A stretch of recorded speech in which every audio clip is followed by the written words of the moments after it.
마가복음 11장 20절에서 25절까지의 말씀입니다. 함께 교독해서 읽도록 하겠습니다. 그들이 아침에 지나갈 때에 무화과 나무가 뿌리째 마른 것을 보고 베드로가 생각이 나서 여짜오되 랍비여 보소서 저주하신 무화과 나무가 말랐나이다. 예수께서 그들에게 대답하여 이르시되 하나님을 믿으라. 내가 진실로 너희에게 이르노니 누구든지 이 산더러 들려 바다에 던져지라 하며 그 말하는 것이 이루어질 줄 믿고 마음에 의심하지 아니하면 그대로 되리라.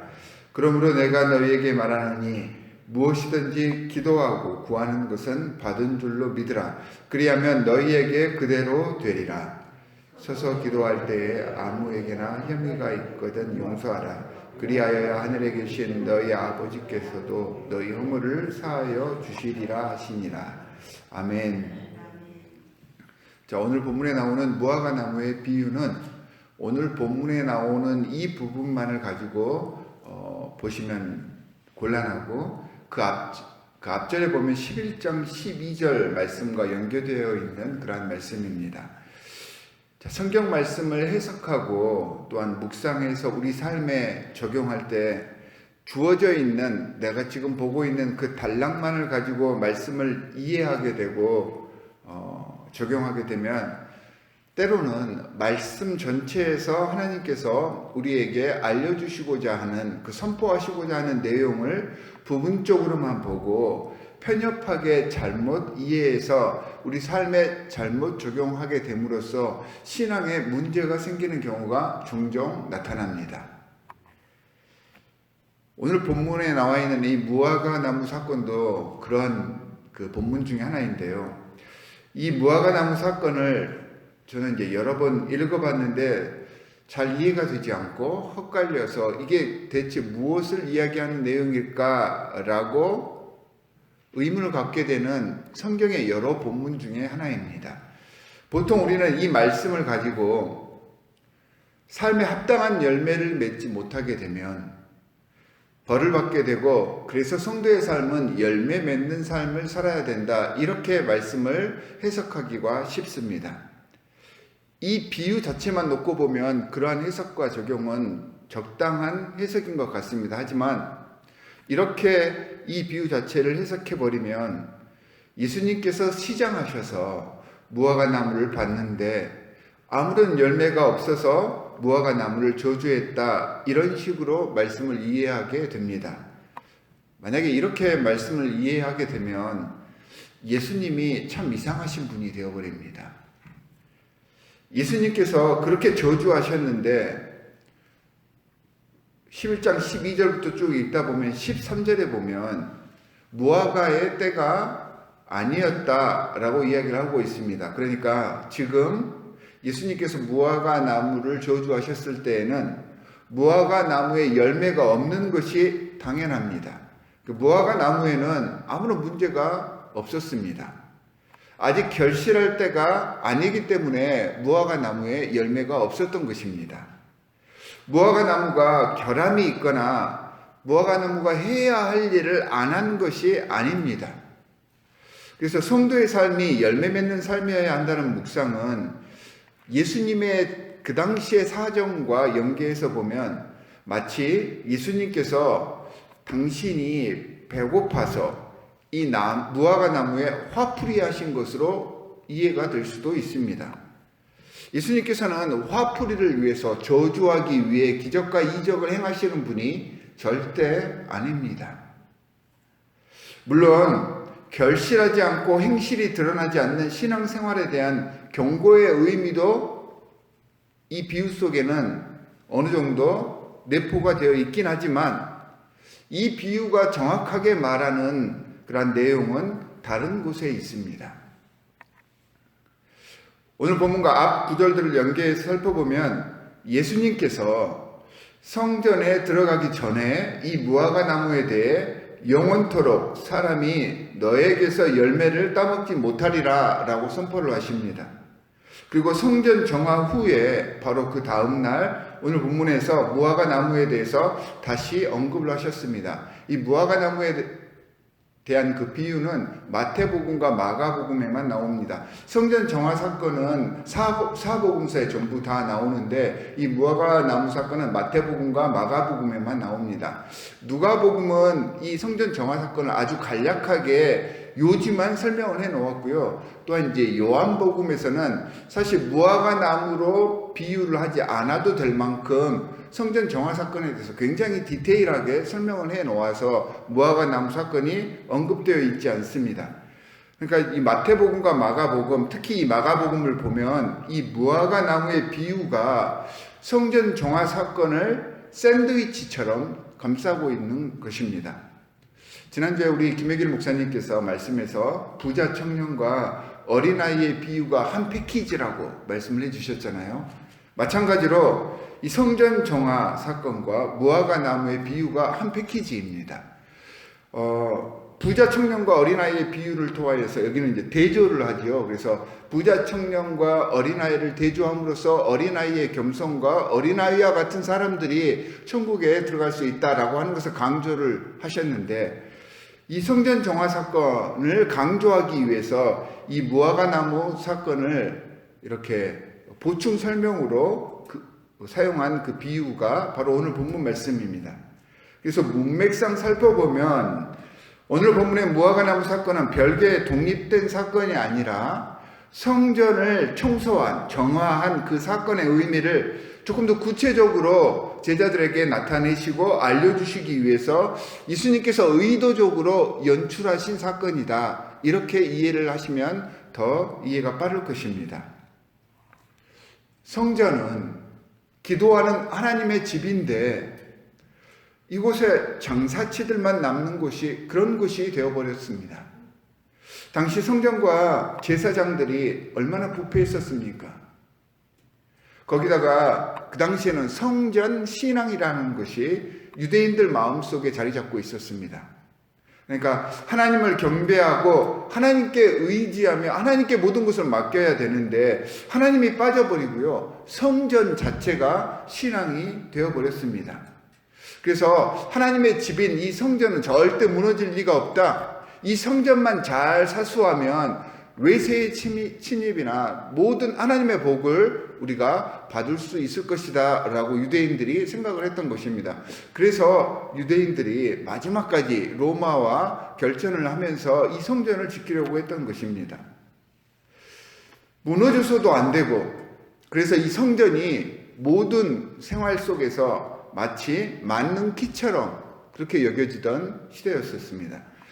이처럼 이스라엘의 신앙이, 그리고 이 성전의 의미가 형식적인 기복신앙으로 바뀌어버린 그 상태를 예수님께서는 너무도 안타까워하셨습니다.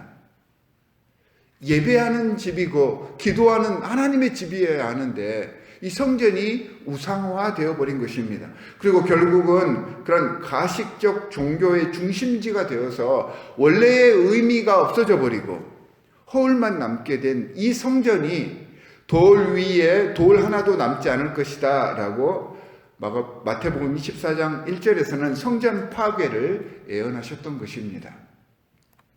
이 성전 신앙과 이스라엘의 잘못된 영적 상황을 깨우치기 위해서 예수님께서는 이 무화과나무 사건을 제자들에게 보여주신 것입니다. 무화과나무는 외식적이고 형식적인 종교 행위에 의존한 부패한 유다의 종교와 강도의 구렬로 바뀐 성전을 상징하고 있습니다. 그래서 예수님이 영원토록 열매 맺지 못할 것이라고 저주한 까닭은 이제는 곧 이러한 성전, 잘못된 성전이 다 파괴될 것이고 율법 시대는 끝이 나고 믿음으로만 구원을 얻는 복음의 시대가 시작된다. 이걸 선포하시기 위해서 이 무화과나무 사건을 성전 정화 사건과 연결해서 제자들에게 알려주신 것입니다. 그러면서 이어지는 말씀에서 성도에게 필요한 것은 22절 말씀에서 이야기해 주듯이 오직 하나님을 믿는 믿음뿐이다. 이렇게 말씀이 이어지는 것입니다. 만약에 그렇게 보지 않고 이 무화과나무 사건만을 보면 이게 말씀이 서로가 이어지지가 않습니다. 연결이 잘 되지 않습니다. 그런데 이렇게 말씀을 해주심으로써 건물이나 형식, 그런 외적인 것, 겉으로 드러나는 것이 중요한 것이 아니다라는 것을 이야기를 해주십니다. 온전한 믿음이 있다면 얼마든지 능력 있는 기도를 할 수 있게 되고, 제사장들이 강도의 구렬로 바꾸어 놓은 그 성전을 다시 기도하는 집으로, 예배하는 하나님의 집으로 바꿀 수 있으며, 이것이 진짜 신앙인들이 가져야 할 진정한 신앙의 삶이다라는 것을 알려주고 계시는 말씀입니다. 비록 건물로서 성전은 없어져도 능력 있는 그 기도는 계속해서 성도들의 믿음으로 이어져야 한다는 것입니다. 성전이 중요한 게 아니라 기도하며 하나님께 아뢰고 하나님께 매달리는 그 진정한 믿음이 바로 교회를 이루는 기초다. 무화과 나무의 겉모습, 외양, 형식에 집중하지 말아라 라는 말씀으로 이 말씀을 제자들과 현대 우리들에게 선포를 해 주신 것입니다. 물론 결과적으로는 기도와 온전한 믿음의 이해를 통해서 우리의 삶이 영적인 결실을 맺어가는 삶이 되어야 한다라는 의미도 포함하고 있습니다. 하지만 예수님의 이 진짜 의도를 먼저 이해하고 그 이해를 바탕으로 이렇게 말씀을 해석하는 것은 중요하기 때문에 이렇게 이 말씀을 묵상하면서 설교를 준비해 봤습니다. 사실 무화과 나무는 이스라엘 그 지역에서는 추수와 번영 그리고 풍성함과 복의 상징으로 사용되는 매개체인데, 이런 복된 나무가 뿌리까지 메마르게 되었다는 것은 상징하는 바가 굉장히 크죠. 하나님의 백성으로 복되고 은혜로운 삶을 살며 예수 그리스도의 복음을 증거하는 그런 삶이 되어야 하는데, 그러기 위해서는 그 뿌리가 어디에 있어야 되겠습니까? 예수 그리스도라는 영원한 샘물에 그 뿌리가 이렇게 뻗어져 있어야 되는데, 우리에게서 예수 그리스도의 풍성한 은혜가 사라지게 되면 우리는 죽을 수밖에 없는 것입니다. 예수를 의지하며 하나님 아버지의 온전하신 그 뜻을 따라가는 것이 우리 신앙인들의 삶이어야 하는데, 세상 속에서 우리는 이런 생명의 근원이신 예수 그리스도를 도외시한 채 물질적이고 세속적인 것, 그리고 사람 눈치를 보며 그렇게 마음을 뺏기고 살아왔었습니다. 그럴수록 우리는 메말라 갈 수밖에 없습니다. 그래서 결국에는 뿌리까지 말라서 더 이상 열매 맺지 못하는 삶을 살 수밖에 없음을 주님께서는 경고하고 계십니다.